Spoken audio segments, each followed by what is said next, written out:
জাহিদুর রহমান সরকারি কর্মচারী ও তাদের পরিবারের সম্পদ বিবরণের ঘোষণা এবং সময়ে সময়ে তা দাখিল সংক্রান্ত বিধি কঠোরভাবে মানতে নির্দেশ দিয়েছেন হাইকোর্ট।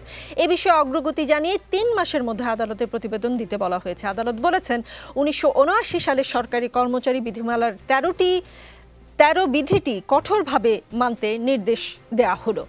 যে বিধান আগে থেকে থাকার পরও আসলে দুর্নীতি কমেনি, এখন আদালতের রায়ের পর সেই বিধান দিয়ে কেমন কাজে লাগতে পারে বলে আপনার মূল্যায়ন বলছে? 2 মিনিট সময়। বিধান দিয়ে আইন দিয়ে কোনোদিন কোনো কিছু ঠেকানো যায়নি।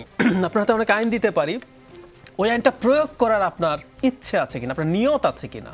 আপনার যদি নিয়ত না থাকে আপনি কোনোভাবে আসলে এগুলো কন্ট্রোল করতে পারেন না। এই যে 3 মাসের মধ্যে বলেছে আপিল হবে, স্টে হয়ে যাবে। আমাদের মনে নেই এসালমের সম্পদ অনুসন্ধান করে, মানি লন্ডারিং অনুসন্ধান করে 2 মাসে রিপোর্ট দেওয়ার জন্য বলা হয়েছিল, পরে হাইকোর্টে আপিল হয়, ওটা বাতিল হয়ে যায়। কখনো স্টে কখনো বাতিল, এগুলো চলবেই। আমি 2-একটা জিনিস একটু অ্যাড্রেস করতে চাই একটু দ্রুত।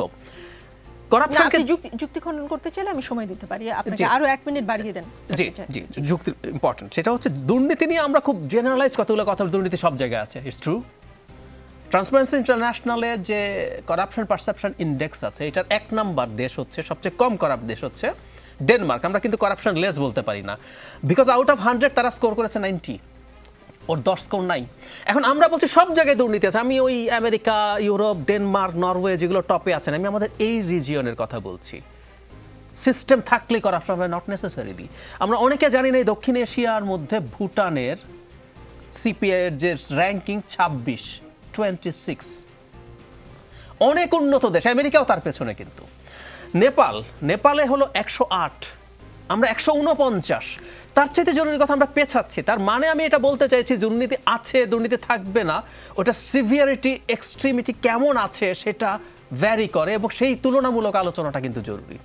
বাংলাদেশও আগে কেমন ছিল, এখন কোন পর্যায়ে গেছে, সেই আলোচনাগুলো জরুরি। সুতরাং সেই পারসেপশন থেকে আমরা বলতে পারছি যে বাংলাদেশের করাপশনের পরিস্থিতি এখন যে কোনো বিবেচনায় অনেক অনেক বেশি খারাপের দিকে গেছে। এবং যেটা আশঙ্কার জায়গা সেটা হচ্ছে প্রধান, সেটা হচ্ছে বাংলাদেশে একটা ক্লিপ্টোক্র্যাটিক স্টেট। মানে এখানে ডিফারেন্সটা কি? একটা সরকারের মধ্যে কিছু মানুষজন দুর্নীতি করবে, কিছু মানুষ চুরি করবে, এটা থাকে। জনাব আজিজকে যে আমেরিকান আইনের সাজা দেওয়া হয়েছে তার সাবহেডিং হচ্ছে ক্লিপ্টোক্রেসি অ্যান্ড হিউম্যান রাইটস। তার মানে ওনাকে বলছেন যে আজিজ একটা চোরদের শাসনের অংশ হিসাবে এই করাপশনগুলো করেছেন। এবং ক্লিপ্টোক্রেসিতে যে ঘাটটা হয়, আপনি আইন তৈরি করেন তার ফেভারে।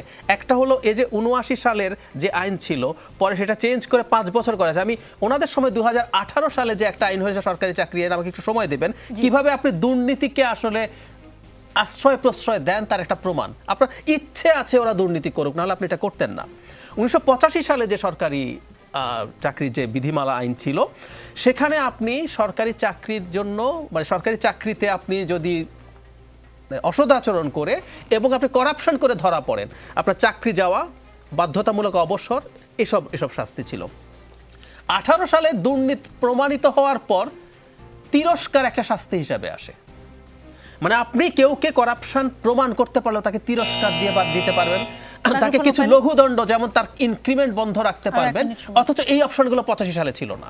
রিসেন্টলি কয়েকটা উদাহরণ দিয়ে একটা পত্রিকা দেখিয়েছে মারাত্মক 7 কোটি 10 কোটি টাকার করাপশন ধরার পর 1 বছর ইনক্রিমেন্ট বন্ধ ছিল।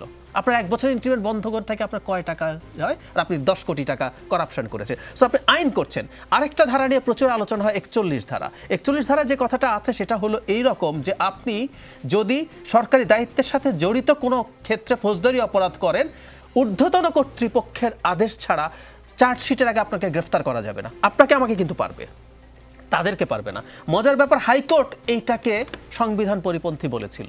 এখানেও একই ঘটনা, রিট হয়, ওটা স্থগিত হয়, এবং 23 সালে যে সংশোধনী সেখানেও আছে কিন্তু এটা। সুতরাং দুদক চাইলে আপনাকে আমাকে যে কোনো সময় পুলিশের কাছে দিয়ে ধরে নিয়ে যাবে, সরকারের লোকজনকে পারবে না। তার মানে দেখুন, এ দুটো ঘটনা প্রমাণ করে আপনি আইন তৈরি করে তাদেরকে দুর্নীতির জন্য উৎসাহিত করছেন। কারণ আমরা প্রায় একটা কথা বলছি, আপনাকে অবৈধভাবে ক্ষমতায় থাকতে যারা সাহায্য করে তাদের তো একটা ট্রেড অফ লাগবে, তাকে আপনি কি দেবেন?